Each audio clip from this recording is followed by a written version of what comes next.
Hello, my dear children. Welcome back to Byju's. This is Neha Sharma, and we are in the process of discussing NEET 2019 paper biology section. I hope you have been following the concepts and the questions very well. So, what are we waiting for? Let us begin today's session. Let's have a look at this question. Okay, which of the following protocols aim at reducing the emission of chlorofluorocarbons into atmosphere? So we are looking at the protocol which is aiming to reduce the emission of chlorofluorocarbons, or as you might call it as, CFCs in the atmosphere.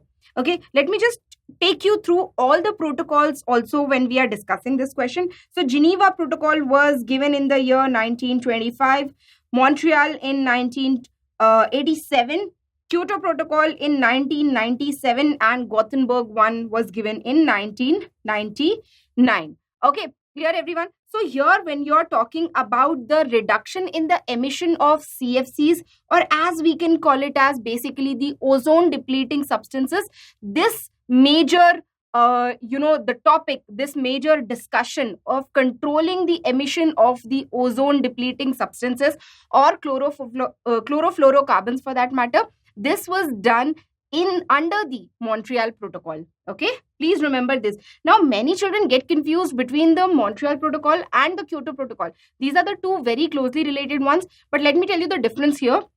Montreal Protocol basically was an international treaty, of course, where control of the emission of the ozone depleting substances was basically covered.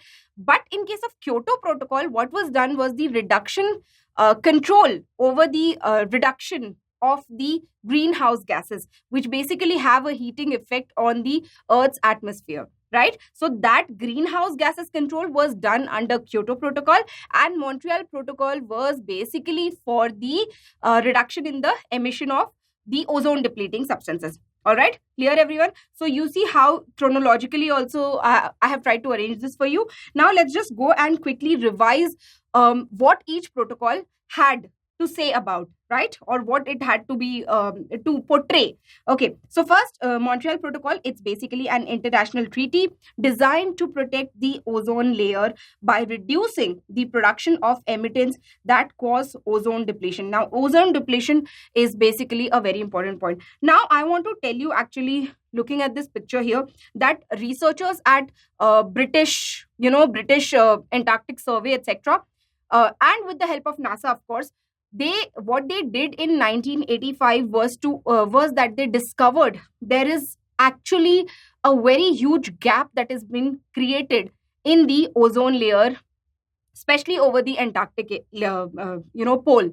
So what happens because of that is that the Earth is not protected from the harmful radiation, especially over that area, which are coming from the sun. Okay, so harmful radiations coming from the sun are majorly taken up or majorly absorbed by the ozone layer around the Earth's atmosphere. Of course, you know that point, right? So because of absence of ozone or creation of this ozone hole at a continental scale, literally, this led to the development of Montreal Protocol. So this really is very important for us to understand practically also, and not just from the syllabus point of view, that we have to control the release of CFCs in nature, chlorofluorocarbons in nature. Okay, going to the next protocols, which are the incorrect answer for this question, but we'll still discuss those, right? Kyoto Protocol, which was designed to reduce the emission of greenhouse gases with the exception to ozone depleting substances. So control on the emission of greenhouse gases was what was done by the Kyoto Protocol.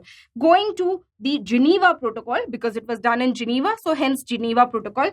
Now here, this was an international treaty which was basically, signed for prohibition over biological welfare, over usage of toxic gases. Okay, so basically this was an international treaty which meant for prohibiting the use of chemical and biological weapons during the wars, and this was a very, very important treaty as well, which was signed. All right, going to Gothenburg Protocol. Now here, this protocol was basically signed to kind of reduce the emission of sulfur dioxide. You talk about nitrogen oxides. All these things basically lead to a lot of acidification of natural water bodies, of lakes, etc., which ultimately lead to eutrophication. Okay, so in order to have a control over these kind of phenomena in nature, this Gothenburg Protocol was signed. So it was a treaty that was adopted to lessen the acidification and eutrophication and the ground level ozone present.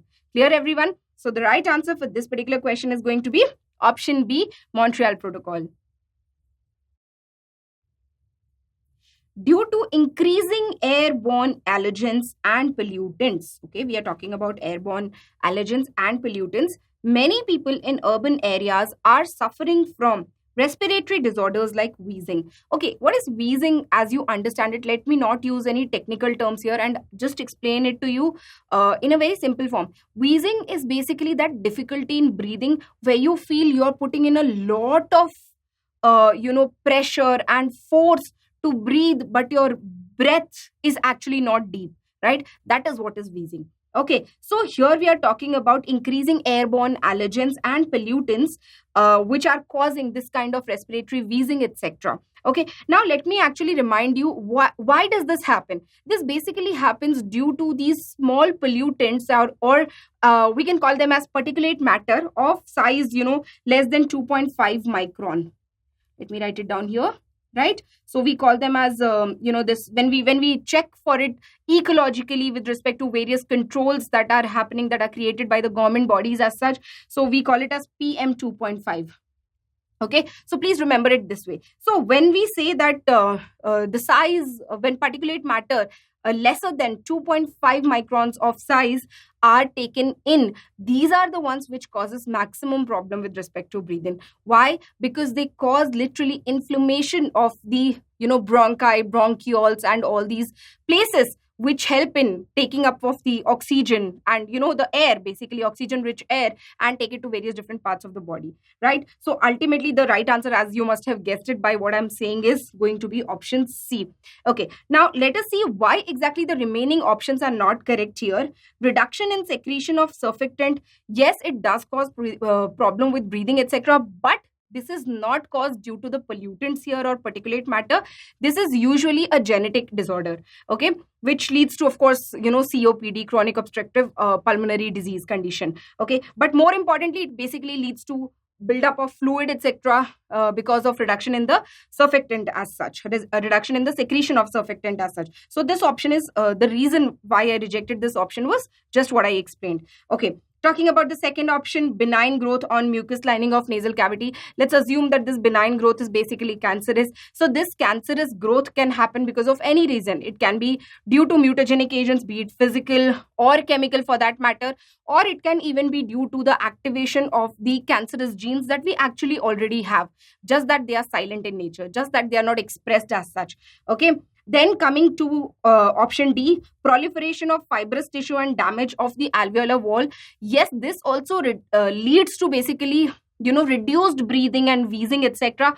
But the point here is that we are talking about proliferation of fibrous tissue, which basically is nothing but fibrosis, which is what happens when people are continuously exposed to coal mines. You can talk about asbestos factories, silica factories, and all these places. So that's why people who work in coal mines and people who work in all these asbestos factories, etc., they suffer from conditions called as asbestosis, etc., which basically leads to fibrosis in the lung. Clear, everyone? You've understood the right answer. So as you see, wheezing is happening due to inflamed bronchi, and of course this leads to ultimately buildup of excess mucus. So the passageway for the air to pass in is going to be really drastically reduced. So if normally a person is breathing with this much amount of bronchial space, let's think of this space being the lumen. This is going to be really reduced, and the space inside the bronchi and the bronchiole is really reduced because of this further mucus buildup.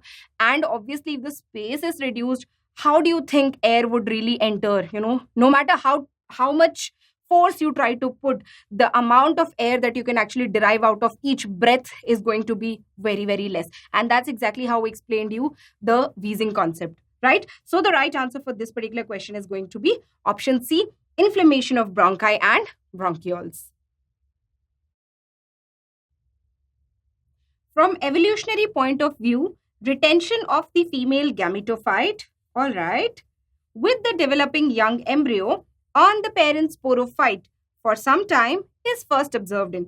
Now, actually, I want to tell you all where students go wrong in this kind of question is that this retention of the female gametophyte, which is carrying the developing young embryo, is done in both pteridophytes and gymnosperms. Okay, but when you talk about it evolutionarily, where it was seen first, the right answer here is going to be pteridophytes. As you already know, what are pteridophytes? Pteridophytes are basically the first vascular plants that started coming into picture, which started showing tissues like xylem, phloem, etc.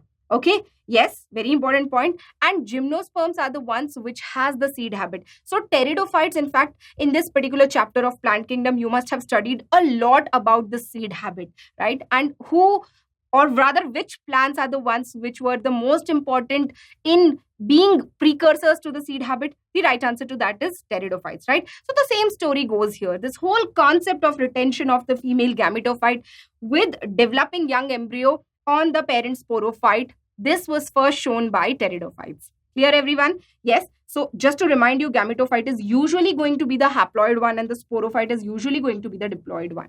Clear, everyone? And when you talk about the remaining two options, this liverworts and mosses, they are bryophytes. Here, of course, we don't have anything like, this whole seed habit, precursor, etc. developing there.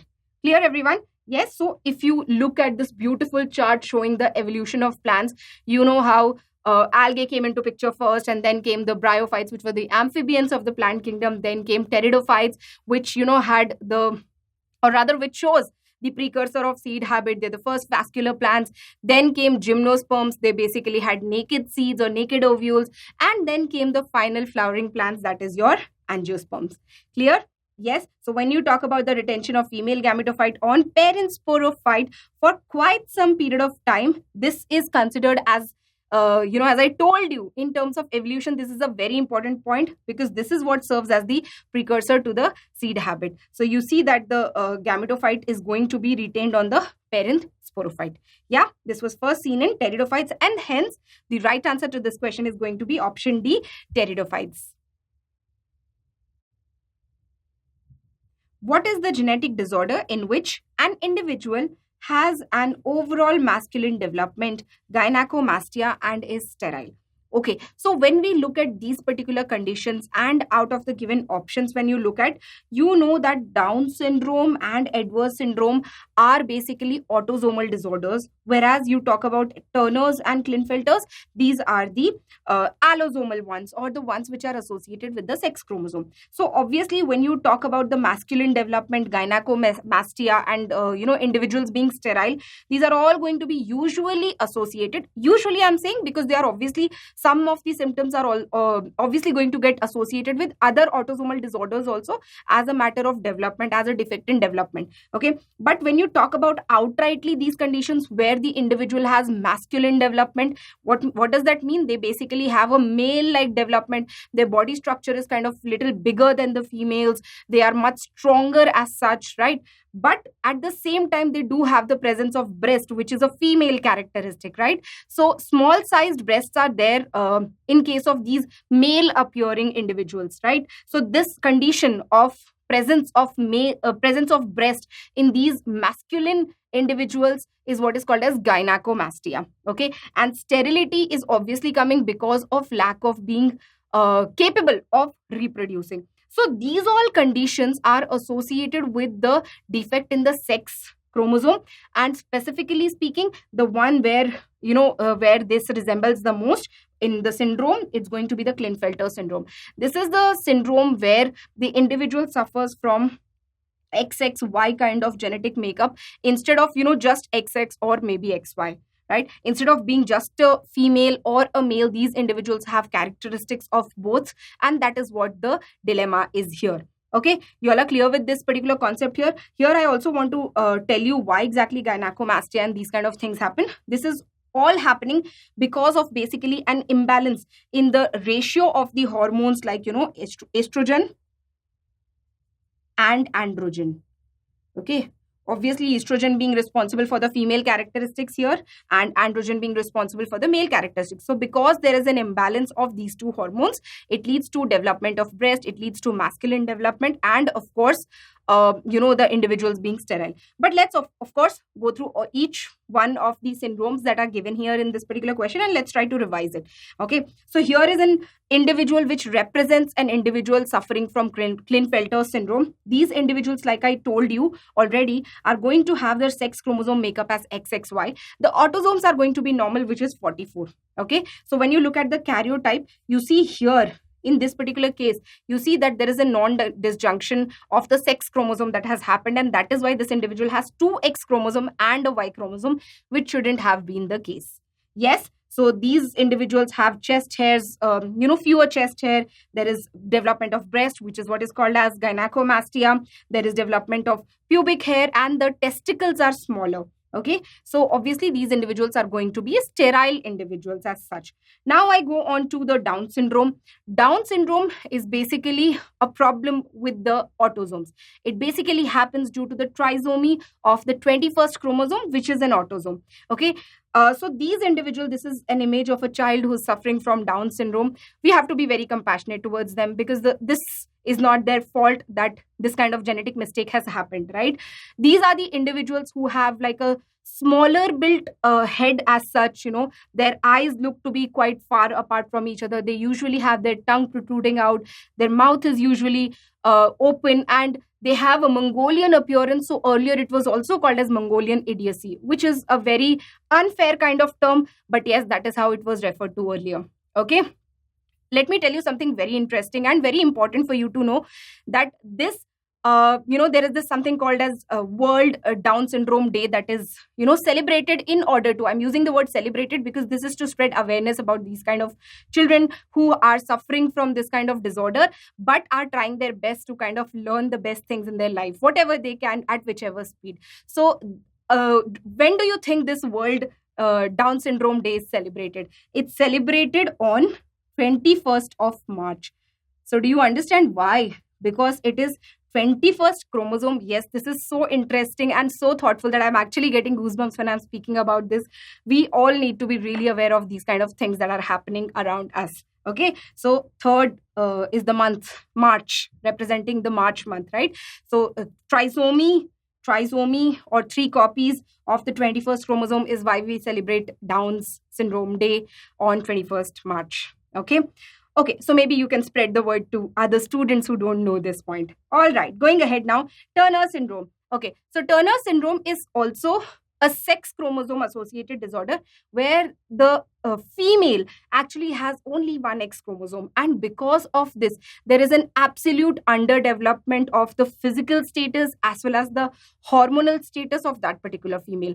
These are the individuals with normal number of autosomes, that is 44, but X is only 1, so they are represented as 44 plus X0 females. Okay, 0 represents that there is no second X chromosome here, and hence the total number of chromosome in these individuals, instead of being 46, it's going to be 45, right? 44 autosomes plus 1 X chromosome. And as is very visible from this particular image, the one of the characteristics of this particular syndrome is having webbed neck, right? This is where you see the webbed neck. Then you see that there is the chest is wide apart. The chest is quite underdeveloped. These individuals, the ovaries are very rudimentary, and their puberty onset is also very, very late. So basically they are underdeveloped females as such. Okay, going ahead with the next one, which is Edwards syndrome. Edwards syndrome happens due to basically 18th chromosome trisomy. Okay, so what you see here is the autosome number is changing here, and it's becoming 45. Of course, it can happen in male or of course in female also, but this syndrome basically leads to really the birth of an underdeveloped child, a complete very less amount of birth weight when these children are born. And a very important point is that their life expectancy is really short. Sadly, yes, but yes, they usually die within 1 or 2 years of their birth, usually. Okay, yes, so everyone has understood what is Edwards syndrome here. So going back to the question here, which was asking about the genetic disorder where we see overall masculine development, gynecomastia, and are sterile, the right answer to this question is going to be Klinefelter's syndrome. Let's see this question. Which of the following features of genetic code allows bacteria to produce human insulin by recombinant DNA technology? Okay, so we are basically talking about production of humulin or human insulin by both humans as well as bacteria. So we are saying that why is it possible for us to actually produce the same human insulin that we humans are producing by something like a prokaryotic cell, which is E. coli cell, which is a bacteria, right? So how are we doing that and why are we able to do that? So for that, you have to really revise the concept of genetic code and what are the properties of it. So one of the most important point that you have learned about genetic code is that it is universal. What does that mean? That with barely a few exceptions, the genetic code is universal, which means what?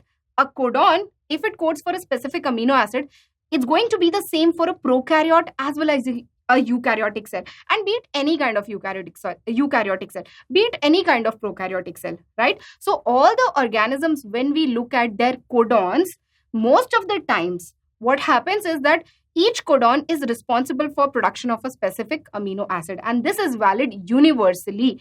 And for that reason, the right answer is going to be option D. Okay, like I said, it's almost, that's why we are saying it as nearly. Okay, talking about the rest of the points here, I want you to actually remember and recall what are the properties of genetic code. First thing, it's a triplet. That means what? That each genetic code, okay, each genetic code, when you talk about, especially with respect to an amino acid, each amino acid is going to be coded by a sequence of 3 bases, which is what is called as codon. Okay, and this codon is triplet. Like I said, it's made up of 3 bases. So obviously it's a triplet codon. Second point is it's degenerate. What does the point degenerate means? It basically means that each amino acid is going to have more than one codon. Okay, so each amino acid is going to have more than one codon to it. Okay, that is basically representing the redundancy of the genetic code, which is what is represented in point number 5 also here. This point is related, right? That each amino acid is going to have more than one codon, right? This one point.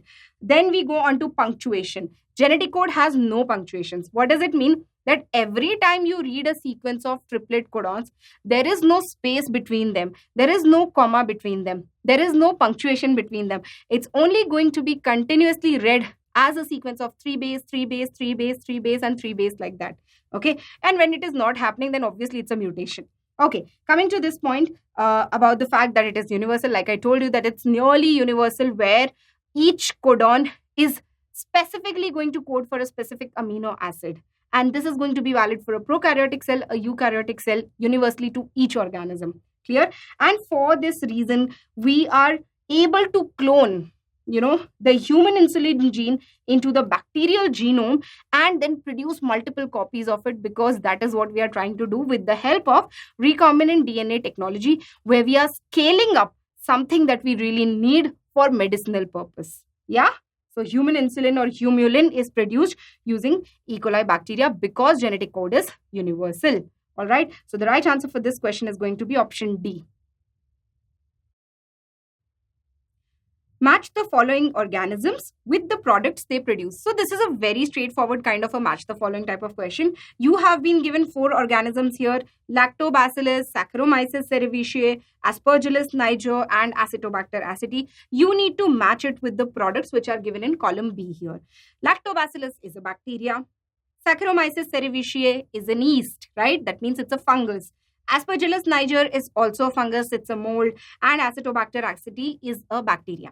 Okay, so now talking about the individual function, very simple.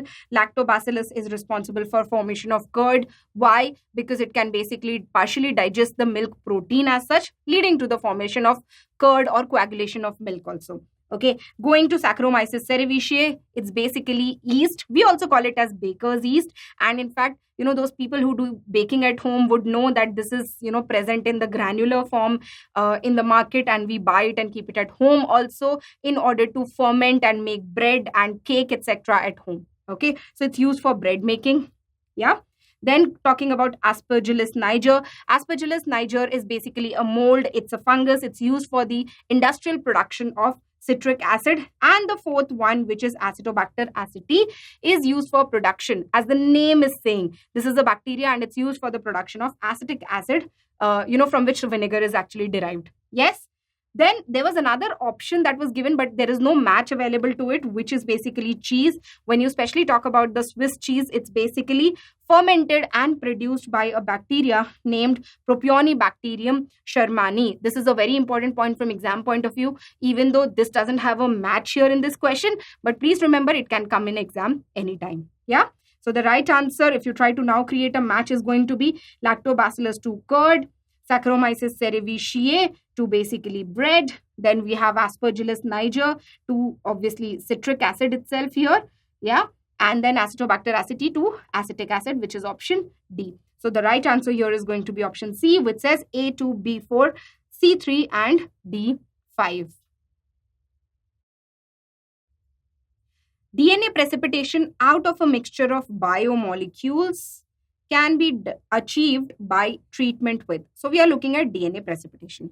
Okay, here this is one question which is, quite simple, quite logical. Yes, it involves a bit of chemistry here, but it's a very straightforward question. Okay, so we have the options here as chilled chloroform. We have the option of isopropanol. We have the option of chilled ethanol and methanol at room temperature. Okay, so here's the deal. The first point that you have to remember with respect to this question is that both ethanol as well as isopropanol can be used to precipitate out the DNA. The point here is that it should be chilled.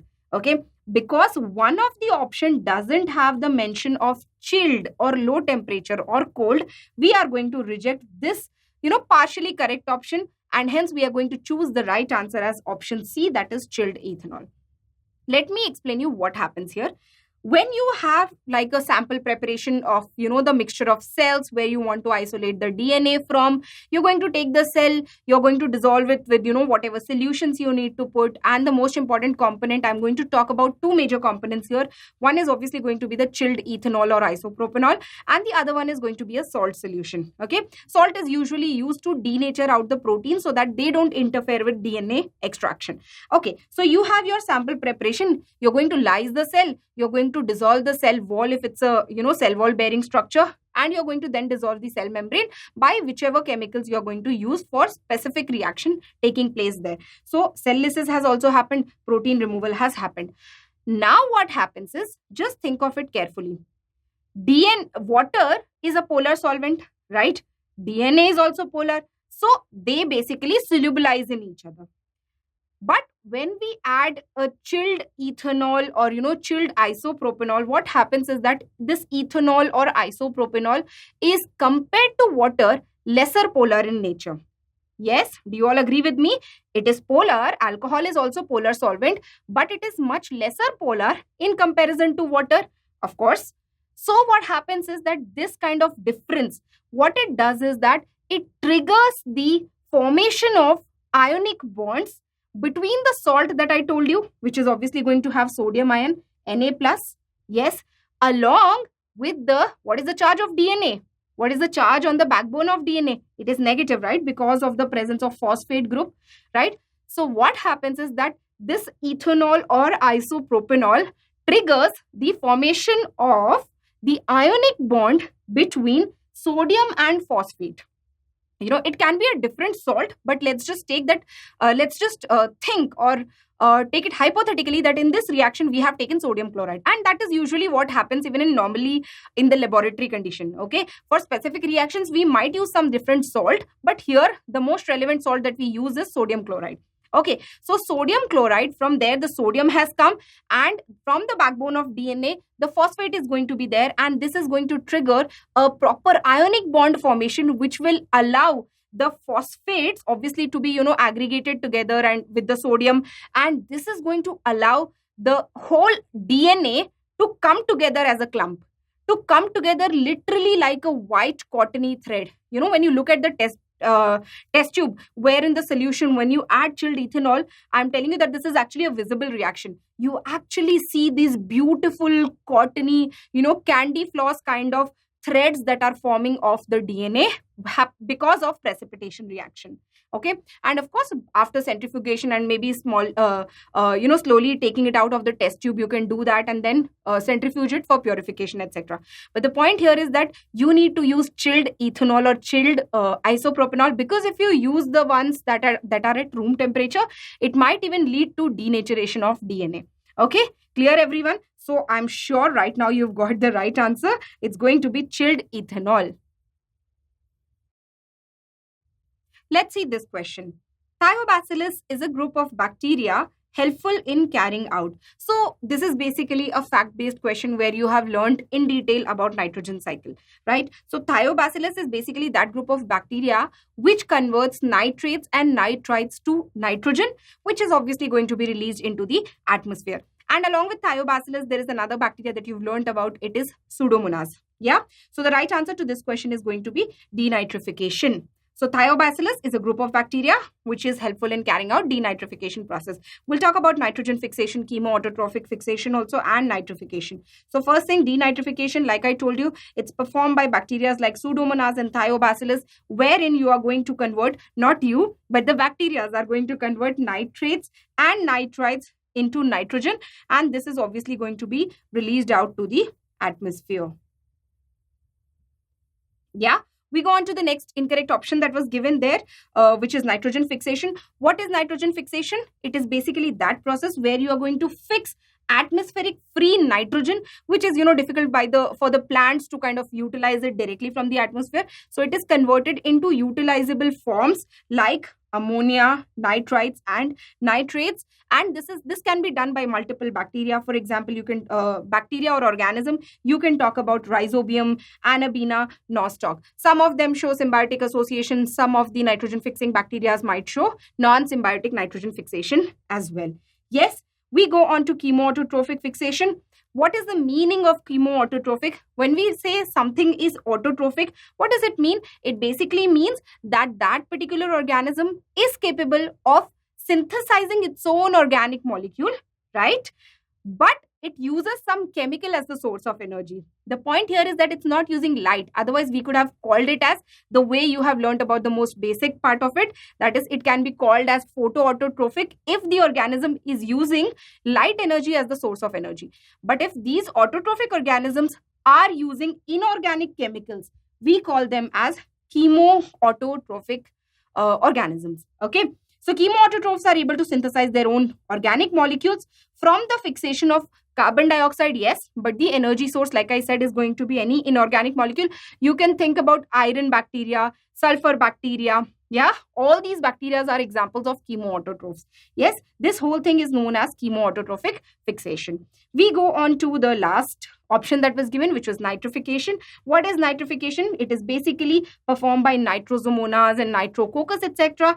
This is the process where ammonia, which has been formed as a part of biological nitrogen fixation, is going to be now converted into nitrites and nitrates. Yes, clear everyone? So the right answer to this question is going to be option A, denitrification. Okay, let us come to this question. Which of the following statements is not correct? So very clearly we have been given statements about lysosomes here, and we have to look at the incorrect statement. Pretty straightforward, because we have we've seen so many questions based on lysosome as a cell organelle. It's one of the most important parts of the chapter, Cell, the Unit of Life, right? So coming on to the options here, lysosomes are formed by the process of packaging in the endoplasmic reticulum. No, we know this is outrightly incorrect, because lysosomes are not formed from endoplasmic reticulum. They are formed from, by pinching off of small vesicles from the Golgi complex. So we have got our answer here in the first statement itself, which is not the correct statement, and that is exactly what the question had asked, right? We go on to statement B. Lysosomes have numerous hydrolytic enzymes. Yes, this is a very correct statement. It basically has all these acid hydrolases which work on acidic pH, and it has all these hydrolytic enzymes which break down in the presence of break down the macromolecules as such in the presence of water. Like for example, you have lipase, you have carbohydrases, etc., etc. Right? So we go on to the third statement. The hydrolytic enzymes of lysosomes are active under acidic pH. I just said that statement. That is why we are calling them as acid hydrolases. Yeah. Okay. So let's go to statement D. Lysosomes are membrane-bound structures. Yes, they have single membrane surrounding them. Okay. So let's just go through the revision of this particular topic. Lyso means digestive, lysis, it means basically breakdown. And word some or soma comes from the word body. Basically, it means the word body. And this is also known as suicidal bags or suicide bags of the cell. Why? Because sometimes when required, the lysosomes can actually burst open and they can literally kill the whole cell they are present in. Why? Because if the cell is, let's say it has become tumorous, it has become completely virus infected, so that cell also needs to get killed at that point of time. Hence the suicide bags, right? Then it is formed from the Golgi bodies, the point that I have already told you with respect to the question. Now, it's a single membrane bound organelle. Its shape can be either elliptical, it can be round, it can be irregular, and it is filled with hydrolytic enzymes, which I called as acid hydrolases earlier itself, right? So you have all this, description given in this particular table where you have substances on which particular hydrolytic enzyme works. So proteins are going to be broken down with the help of proteases, lipids by lipases, carbohydrates by carbohydrases, nucleic acid by nucleases, phosphates by acid phosphatase, and then sulfates by sulfatase. Yes, so very simple point. Basically, lysosomes have acidic pH.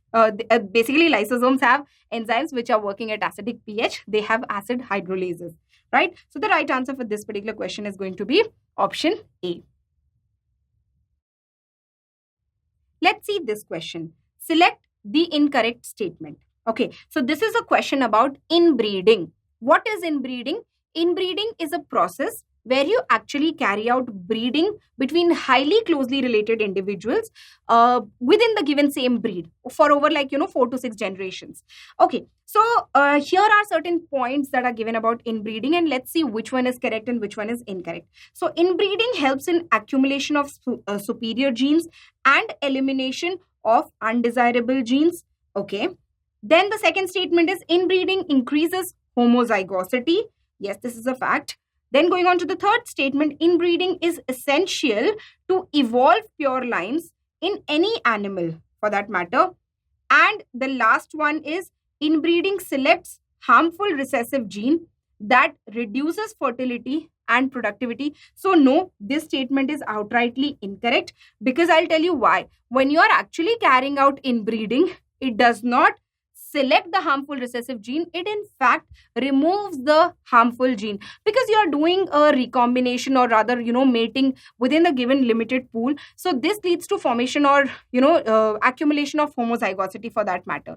Yeah, so the right answer here is going to be option D. Okay, now let's just very quickly revise what exactly is inbreeding, and for that matter even outbreeding. So this is a quick revision about this whole concept of breeding that is there with respect to your animal husbandry section in the textbook, right? When you talk about breeding, it's of two types: inbreeding, outbreeding. As the name is suggesting, inbreeding is done when you are going to carry out mating of more closely related individual within the same breed. This is the point that I told you initially also, and it's very important. Within the same breed for about 4 to 6 generations.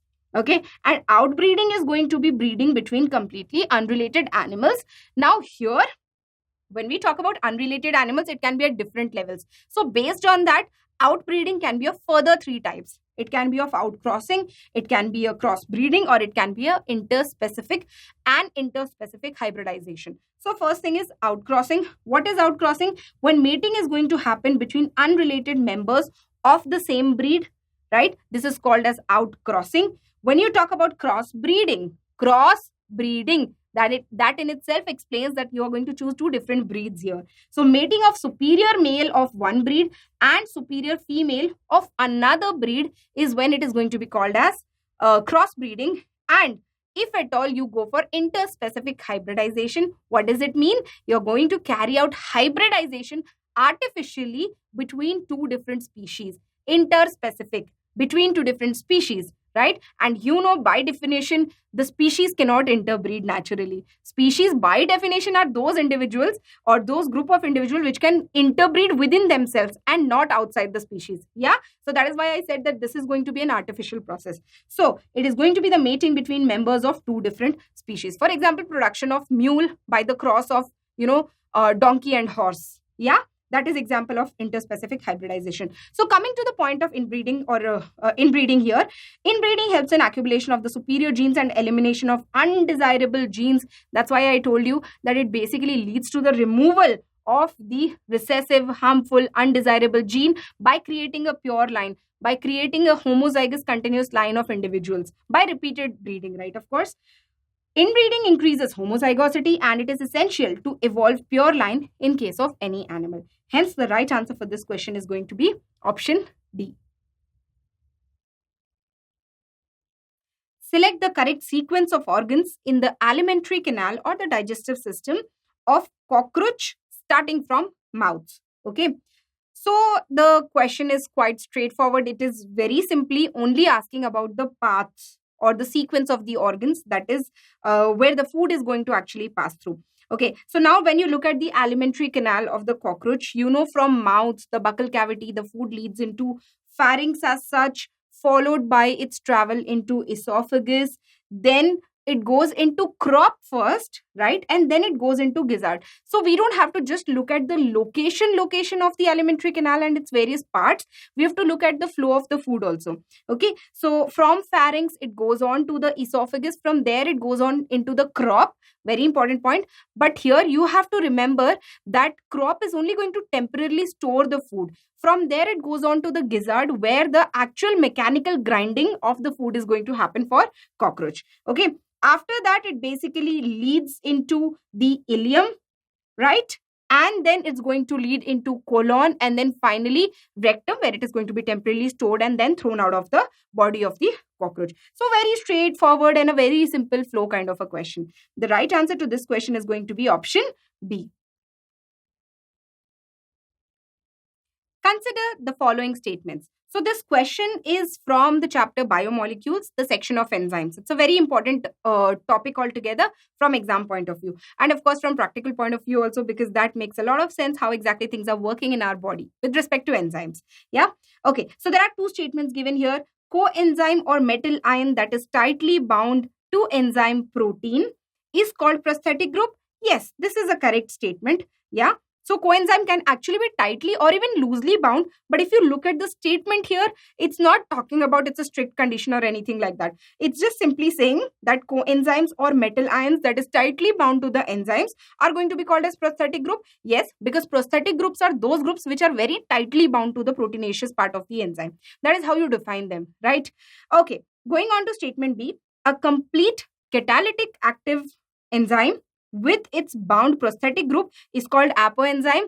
No, it's not called apoenzyme. It's actually called the holoenzyme. Apoenzyme is only going to be the proteinaceous part of the enzyme, not with the prosthetic group and everything.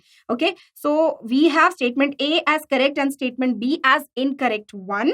So let us look at the given options here. So I think we have the right answer, which is going to be statement C, option C, not statement C. Option C, which says A is true, but statement B is false, which is exactly what we saw, right? So let's quickly revise the whole concept here. Basically, metal ions and coenzymes are the types of cofactors. What are cofactors? Cofactors are those additional molecules which are present associated with the enzyme. It can be a transient association, it can be a permanent association, but the more important point here is that this association allows the enzyme to function properly, allow the enzyme to work properly to carry out the specific reaction that it is bound to carry out. Okay, now talking about metal ions as such, think about zinc. Okay, now this zinc is very, very tightly bound to carbonic anhydrase enzyme with the help of coordination bonds. What does this carbonic anhydrase enzyme do? You know, it's one of the fastest enzymes to work with, right? Its turnover number is quite high. The time in which it actually forms the product is quite high. So what does this carbonic anhydrase do in our body? Carbonic anhydrase basically carries out a reversible reaction between carbon dioxide and water and bicarbonate ion, depending upon what kind of equilibrium is existing. All right. So zinc is one example of this metal ion working like a cofactor, right?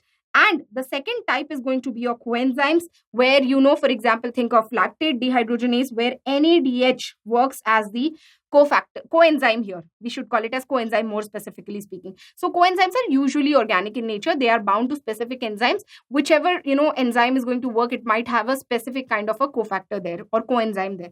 Okay. Clear, everyone? Now, when you talk about the whole complete unit of the enzyme, we call it as the conjugated enzyme. It has a proteinaceous part to it, which I already referred to as the apoenzyme when I spoke about the question. Yes. So the proteinaceous part is what is called as apoenzyme, and the cofactor there, it's the non-proteinaceous part, which is associated with the apoenzyme, and together this will form the whole of the holoenzyme, which is the main biologically active unit of the enzyme. Okay, so the right answer for this question, where we have to choose which statement is true and false, the right answer is going to be option C. Which of the statements given below is not true about formation of annual rings? Okay, so we are talking about formation of annual rings. What are annual rings? They are basically these concentric rings that you see in the trunk of all these woody trees, right, which forms because of differential cambium activity. Yeah, this differential cambium activity, what does it lead to? It leads to the differential diameter of the xylem vessels, and hence that part of the wood appearing either light in color or dark in color. That is, lighter is going to have, lesser density. It's going to have wide lumen of the xylem vessels, etc. And when you talk about the denser region, it's going to appear darker. It's going to have much lesser of the lumen, right, when you talk about individual vessels present there. Okay, so now when we talk about annual rings are not prominent in trees of temperate region, this is not a correct statement, and I think there itself we have a right answer. The reason is because temperate regions, they do not have constant climatic condition. They have temperature variations, they have seasonal variations, and for that reason they are going to have annual rings which are prominent, right? If the question, let us assume, if the question in this case was giving the statement with respect to tropical region trees, yes, we might have considered that their annual rings are not very prominent. Why? Because, when you think about tropical rainforests as such, their winters and summers and, all these climatic conditions are not extremes. That is the reason why their annual rings are not completely visible or not very prominent. It might be there, but they are not very prominent as you see in the proper typical places where climatic variations are seen. Clear, everyone? Okay, so there it gives us the right answer for this particular question, statement A. Let's still go and read about the remaining statements given here. Second statement says annual ring is a combination of spring wood and autumn wood produced in a year. Yes, very much. The spring wood is produced in the springtime. Autumn wood is produced in the autumn time. Spring wood is also called as early wood. Autumn wood is also called as the late wood, right? And I'll show you pictures of this so that you understand it even better. So yes, this statement is a correct statement. The right answer, let me mark it separately so that you understand. Yeah. Going to statement C, differential activity of cambium causes light and dark bands of the tissue, early and late wood respectively. Very true. Light one is the early wood, dark one is the late wood. I already explained you that part. Then coming to statement D, activity of cambium depends upon variation in climate. Very much. Basically, this climatic condition is going to affect the cambium activity. What is cambium? It's basically the meristematic part of that particular plant, whichever location we are looking at for that matter. Yeah. Okay, so going ahead with the details of the question and the concepts associated. So activity of cambium depends upon the variation in the climate.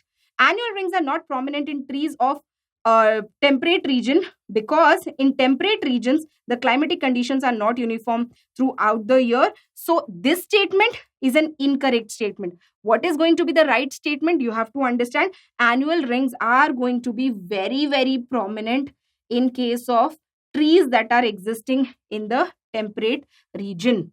Clear, everyone? Yes. Going ahead. So like this, when you are seeing a transverse section of a big, huge woody stem as such of a tree which is growing at, a region where you see extreme climatic conditions. Okay. So one light band represents the spring wood and one dark band represents the autumn wood, and these ones together are called as one annual ring, because as you know, in one annual season, these two seasons or these two climatic conditions are going to come once. So one annual ring technically represents 1 year of age of the tree. And that is why this kind of counting of annual rings helps in something called as dendrochronology, which is finding out the age of the tree. Yeah, very, very interesting, very, very practical concept. I'm sure next time when you're looking at a tree, you would have this kind of thought in your mind. Okay, so going ahead, spring wood is also called as early wood. Autumn wood is also called as the late wood. Spring wood has very active cambium.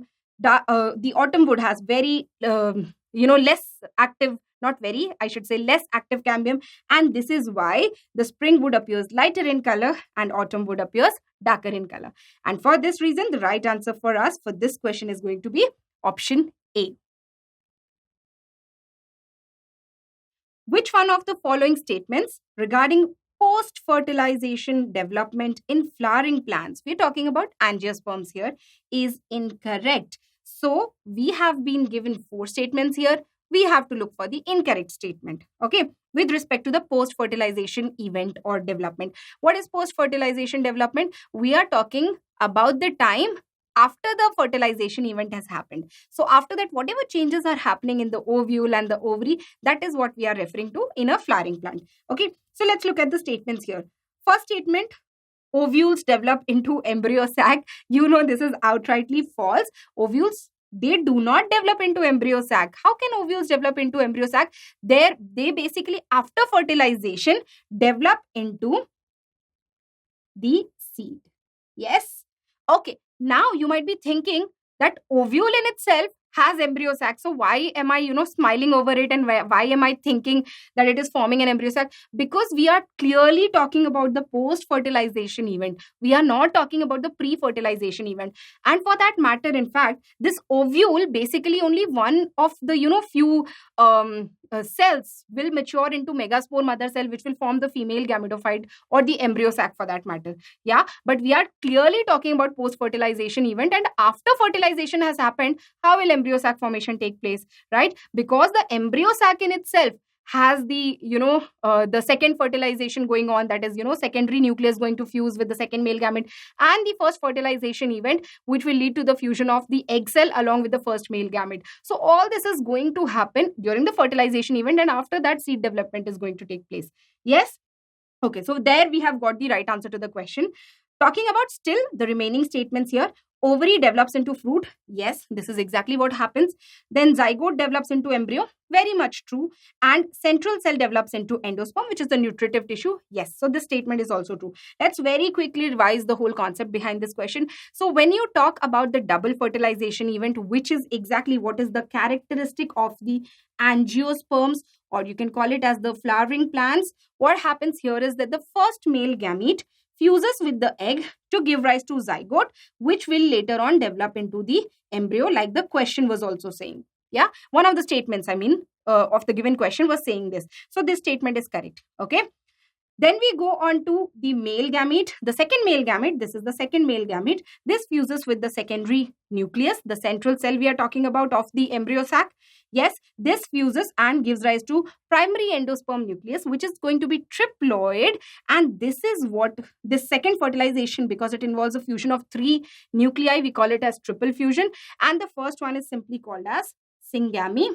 And because the fertilization event is happening twice, there are 2 levels at which male gametes are fusing with the respective cells. We call this event as double fertilization, which is a characteristic event of angiosperms. It doesn't happen in any of the remaining plants of the plant kingdom. Remaining classes of the, basically I'm referring to all algae, bryophytes, gymnosperms, pteridophytes for that matter. Yes. Okay, going ahead. So this is like a summarized sheet for you to understand what exactly is developing into what in case of a flowering plant after the fertilization has happened. So the zygote will develop into an embryo. The triploid primary endosperm nucleus or pen is going to develop into endosperm. Ovary develops into the fruit, and the ovule is going to develop into the seed. Clear, everyone? Yes. So the right answer for this question is going to be option A. Let's see this question now. Which one of the following equipments is essentially required for growing microbes on a large scale for industrial production of enzymes? So here the key is very important. Whatever instruments you are seeing here, they can be actually used at small scale or even large scale. That's not the point here. The point here is that we are going to grow the microbes for the production of enzymes at a large scale.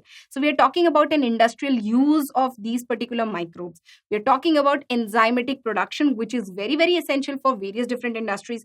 You can talk about the medical, pharmaceuticals, you can talk about, bread production, fermentation industry, etc., etc. Okay, so here we are talking about a large scale production of enzymes, and for that reason we want to grow the microbes at a huge scale. So when we use, like, gallons and gallons of liters of media and grow the microbes in it, we call those vessels, those huge vessels with huge volume of nutritional fluid to allow the growth of microbes so that the right production of enzymes can take place. We call all these huge vessels as bioreactors. Okay, talking about BOD, incubator, sludge digester, industrial oven, they have their own respective use. I'll show you images of these particular options, because this is a straight away fact based question. There's not a lot that you need to learn right now. Of course, they have their own theoretical part, which is very interesting, but as of now, for our syllabus, whatever is the relevant information, I'm going to convey that to you. So first thing, when you talk about bioreactors, they are huge vessels like you're seeing here on this screen. So bioreactor is used for growing microbes on a large scale for industrial production of enzyme. Now here the whole point is that these reactors are beautifully controlled. Okay, they have a huge control mechanism. They allow continuous mixing of those microorganisms if they need aerobic condition. If it's an anaerobic kind of digester, we usually don't do a lot of mixing as such, but then once again these reactors are made depending upon what has to be cultivated. Okay, you're going to control the pH of the medium that is existing here. You're going to control the oxygen level, the whatever vitamins are there, whatever waste product is going to be produced in these particular medium or these large vessels. That also is, you basically you have ways to remove out from this particular bioreactor, so that the production ultimately happens in a very good quality and in a very big volume. Clear, everyone? Yes. So that is what you have your bioreactor given as. Okay, then we go on to BOD incubator. What does BOD incubator mean? It basically means bio-oxygen demand incubator. This is a very, very controlled kind of an instrument. Very important is point about that is that this is usually used in laboratories and yes, small scale industries also for that matter. But this is usually used to grow microorganisms at their controlled best environment. You're going to control the humidity, but very important point is control of the temperature here. Okay, so there are specific microorganisms which grow best at a given optimum temperature, as you might be already knowing, and because they grow at that particular temperature, their functioning, their enzyme production, and whatever studies we are doing on those microorganisms, it's going to be the best at that particular temperature and maintained condition. So BOD incubators are like those instruments. Like you see here, you see there are 3 different racks to it. Yeah, there are 3 different sections or shelves or racks to it, where you can place your sample and allow the controlled growth to happen. You can set in the temperature that is required for that particular organism. So these are used to maintain temperature for test tissue culture growth. You can even use it for tissue culture growth, where you can use animal cells also, or maybe even plant cells for that matter. Storage of bacterial cultures and incubation where high degree of constant temperature accuracy is required, like I said. Okay, the third option was sludge digester. What is sludge digester? It's basically used by many for an anaerobic digestion plant, which is used for sewage sludge treatment. And by the sludge digester, you are usually going to produce gases like methane, etc., and this is going to be associated with the biogas production, etc. Yes. Okay, then we go on to industrial oven. As the name is suggesting, it's an oven at the end of the day. It has its temperature that can be raised to a certain degree for baking purpose, for heating purpose for that matter, but it's industrial, so it's obviously going to be very, very huge. So an industrial oven is a heated chamber that is used for a range of different types of heat treatment processes. Okay, so as I said, it's an oven. The temperature is going to be higher here. Yeah, but it can be used for any different ranges of temperature wherever, based on whichever industry we are using it in. Okay, so the right answer for this question is going to be option A, bioreactor. So dear children, that is the end of discussion of NEET 2019 paper biology section. I hope you followed each and every question very conceptually and very, very clearly, understanding what can go wrong with that particular question and what most of the children feel can be the right answer for that matter. Yeah, I hope you have understood how to solve a particular question and what things can go wrong also with that particular question. Learning from the mistakes is one of the biggest thing that we can do, positively speaking. Yes. So we'll meet up next time very soon. Till then, keep learning.